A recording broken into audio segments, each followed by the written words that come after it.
Xo'p, do'stlar, yana bitta obyektimizga kelganmiz. Bu obyektimizga oldin kelib ikkita kamera qo'yib berganmiz. Bittasi tashqariga H5 modeli, ikkinchisi ichkariga Scritti SB2 modeli. Tashqaridagi kamerani ko'rishingiz mumkin. Shunaqa ko'rinishda olib beradi tashqarini. Va ikkinchisi ichkaridagi kameramiz, Scritti kameramiz shunaqa ko'rinishda bo'ladi.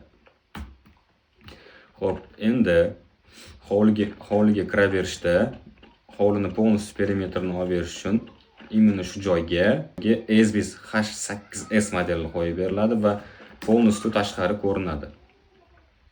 Va obyektimizda bitmay qolgan tualeti bor ekan. Bu yerda elektr yo'q bo'lgani sababli ESVIS EB8 modelini qo'yib beramiz. Ushbu kameramiz faqatgina quyosh paneli bilan ishlaydi. Ukan bitta savol borda, eshitaman. Shuni hammasini Wi-Fi ga ishlatarkansan, qaysi modelni sotmoqchisan? Wi-Fi ga bizda zo'r model bor, Rujidan 1200 modeli. Ushbu modelimiz hamma kameralarga stabilni internet tarqatib beradi bemalol. Baraka top. Faqat endi chiroyli narxda qilib berasan, albatta. Keyingi obzorlarimizni o'tkazib yubormaslik uchun